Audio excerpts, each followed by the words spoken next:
तो ये केवल धागा नहीं है, संपूर्ण वेदों के सहित संपूर्ण देवता और ब्रह्मा विष्णु महेश ये सब उस यज्ञ सूत्र में प्रतिष्ठित हैं। इसलिए जनेऊ को अशुद्ध हाथों से छूना नहीं चाहिए। जनेऊ को कान पर क्यों चढ़ाया जाता है जानते हैं? ये दाहिने कान में संपूर्ण तीर्थों का निवास है और यज्ञोपवीत में संपूर्ण देवताओं का निवास है। हम मलमूत्र त्याग के समय हम अशुद्ध होते हैं, तो उस काल में देवता कहाँ रहेंगे? यज्ञोपवीत तो धारण किए हुए हैं, तो यज्ञोपवीत को कान पर रख लेने का भाव है कि हे यज्ञोपवीताधिष्ठात्र देवताओं, यज्ञोपवीत के सहित हमने आपको उतनी देर के लिए, जब तक कि हमारा शरीर अशुद्ध है, तब तक के लिए हमने आपको तीर्थ में प्रतिष्ठित कर दिया। संध्योपासन अवश्य करें। गीता प्रेस की संध्योपासन की पुस्तक आती है, उसमें हिंदी में लिखा है, मंत्रों के अर्थ भी लिखें जिसमें भाव बन जाएगा आपका।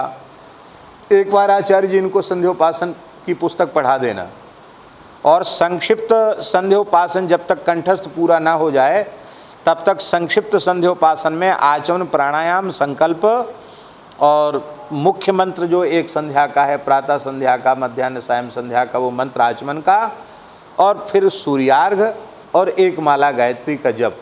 इतना अति संक्षिप्त है ये, इतना तो आपको अवश्य करना है। इसमें बिल्कुल प्रमाद नहीं होना चाहिए। एक माला गायत्री का जप करना चाहिए। देखो, भगवान स्वयं अवतार लेकर उपनयन संस्कार कराते हैं, भगवान का यज्ञोपवीत संस्कार होता है, भगवान के कान में ब्रह्म गायत्री का उपदेश किया जाता है, और भगवान राम कृष्ण नारायण स्वयं त्रिकाल संध्या करते हैं और नित्य प्रति गायत्री का जप करते हैं, क्योंकि गायत्री उनका अपना ही स्वरूप है। वो गायत्री भगवान से अलग नहीं है, भगवान से भिन्न शक्ति गायत्री नहीं है, परब्रह्म परमात्मा का स्वरूप ही गायत्री है। उनका जो तेजोमय स्वरूप है उसी का नाम गायत्री है।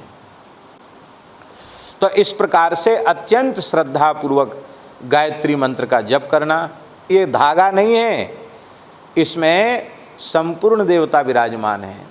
पहला जो तंतु है, 9 तंतु होते हैं यज्ञोपवीत में, 9 धागे होते हैं।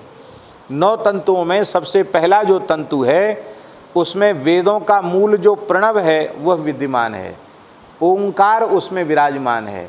इसका अर्थ, ओंकार का अर्थ है संपूर्ण वेद। ओंकार का अर्थ क्या है? क्योंकि प्रणव सर्व वेदेषु शब्दखे पौरुषम नृषु, प्रणव वेदों में प्रणव भगवान का स्वरूप है, इसलिए प्रणव का ग्रहण करने से संपूर्ण वेदों का ग्रहण हो जाता है। इसलिए प्रणवात्मक संपूर्ण वेद यज्ञ सूत्र के एक धागे में प्रतिष्ठित हैं। तो ये केवल धागा नहीं है, संपूर्ण वेदों के सहित संपूर्ण देवता और ब्रह्मा विष्णु महेश ये सब उस यज्ञ सूत्र में प्रतिष्ठित हैं। इसलिए जनेऊ को अशुद्ध हाथों से छूना नहीं चाहिए। जनेऊ को कान पर क्यों चढ़ाया जाता है जानते हैं? ये दाहिने कान में संपूर्ण तीर्थों का निवास है और यज्ञोपवीत में संपूर्ण देवताओं का निवास है। हम मलमूत्र त्याग के समय हम अशुद्ध होते हैं, तो उस काल में देवता कहाँ रहेंगे? यज्ञोपवीत तो धारण किए हुए हैं, तो यज्ञोपवीत को कान पर रख लेने का भाव है कि हे यज्ञोपवीताधिष्ठात्र देवताओं, यज्ञोपवीत के सहित हमने आपको उतनी देर के लिए, जब तक कि हमारा शरीर अशुद्ध है, तब तक के लिए हमने आपको तीर्थ में प्रतिष्ठित कर दिया। इस भाव से कान पर जनेऊ चढ़ाने की विधि है।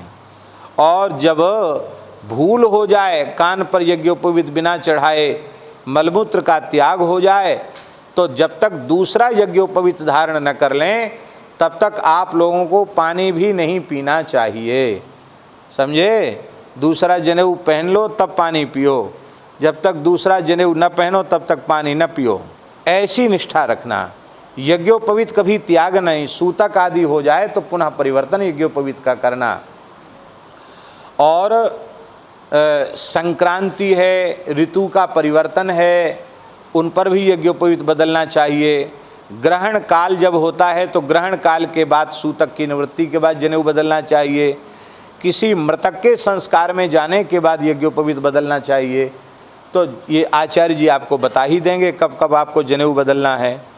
भूल हो जाती है, बिना कान पर जनेऊ चढ़ाए मलमूत्र का त्याग हो जाता है तो भी जनेऊ बदलना चाहिए। इस प्रकार से यज्ञोपवीत को धागा नहीं समझना, यज्ञोपवीत में अत्यंत श्रद्धा और निष्ठा रखना, ठीक है ना। इसलिए हमने आपको यज्ञोपवीत वाली बात बताई है। इसलिए अपने हाथ से जनेऊ बनाना सीख लेना चाहिए। हरिहर भाष्य में लिखा है, ओंकारः प्रथमे तंतु द्वितीयेऽग्निस्तथैव च तृतीये नागदैत्यम चतुर्थे सोमदेवता पंचमे पितृदैवत्यम षष्ठे चैव प्रजापति सप्तमे मारुतश्चैव अष्टमे सूर्य एव च सर्वे देवास्तु नवम इत्येतास्तंतु देवताः। ओंकार प्रथम तंतु में विराजमान है, द्वितीय तंतु में अग्नि विराजमान है, तंतु माने सूत्र का धागा। तीसरे तंतु में सर्प विराजमान है, नाग। चौथे तंतु में सोम माने चंद्रमा विराजमान हैं। पांचवें तंतु में पितृगण विराजमान हैं, पितृदेवता विराजमान हैं। छठे तंतु में प्रजापति विराजमान हैं। सातवें तंतु में वायु देवता विराजमान हैं और आठवें तंतु में सूर्य नारायण विराजमान हैं और नौवें तंतु में समस्त देवता विश्व देवा माने संपूर्ण देवता नौवें तंतु में विराजमान हैं। अब ये यज्ञोपवीत प्रकट कैसे हुआ? तो ब्रह्मणोत्पादितम सूत्रम, ब्रह्मा जी ने तो सूत्र बनाया। काता किसने? धागा किसने तैयार किया? ब्रह्मा जी ने। ब्रह्मणोत्पादितम सूत्रम। अब त्रिगुण किसने किया? बटा किसने? तो विष्णुना त्रिगुणीकृतम, विष्णु भगवान ने तो त्रिगुण किया, उसको त्रिगुणित किया, त्रिगुण होता ना। और रुद्रेण दत्तो ग्रंथिर्वई, रुद्रेण ग्रंथो दत्ता, रुद्र माने भगवान शिव ने गांठ लगाई उसमें, और गायत्री ने अभिमंत्रण किया, गायत्री मंत्र से उसको आमंत्रित किया गया। इस प्रकार के संस्कारों से युक्त होकर के, ये तुम्हारा माइक बंद हो गया, इस प्रकार के संस्कारों से युक्त होकर के ये जो है यज्ञोपवीत इसको कहा जाता है, ठीक है। और लिखा हुआ है कृते पद्ममयम सूत्रम, सतयुग में जो कमल की नाल होती ना, कमल नाल, उसके भीतर एक धागा जैसा निकलता है, उस धागे से जनेऊ तैयार करके यज्ञोपवीत धारण करते थे सतयुग में।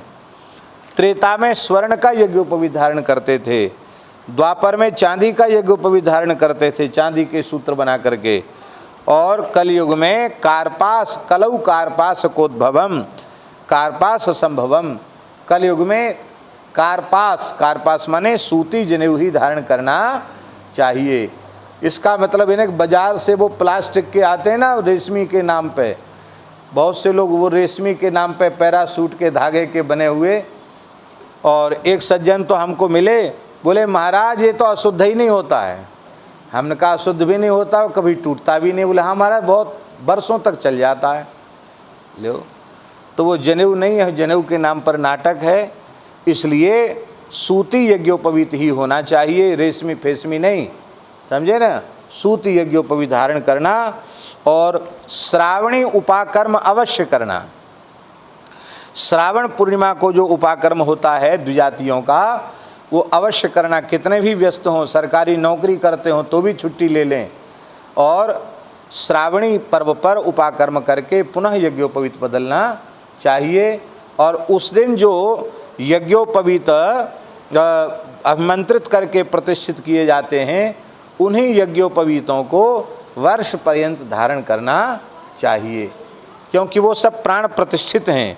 उन्हीं प्रतिष्ठित यज्ञोपवीतों को पहनना चाहिए और जनेऊ बनाना सीख लेना चाहिए।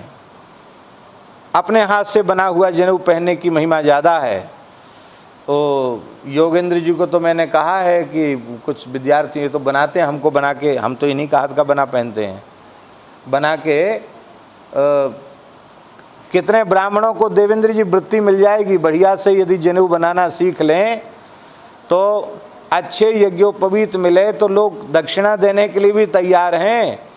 पर बाजार के सब कटे हुए कथर या धागा के जनेऊ मिलते हैं, वो जनेऊ वनेऊ कुछ नहीं, वो तो पहनो चाहे मत पहनो एक जैसी बात है। तो अपने हाथ से बने हुए सुंदर यज्ञोपवीत धारण करना। और नित्य प्रति संध्योपासन करना, कम से कम 1 माला गायत्री का जप करना।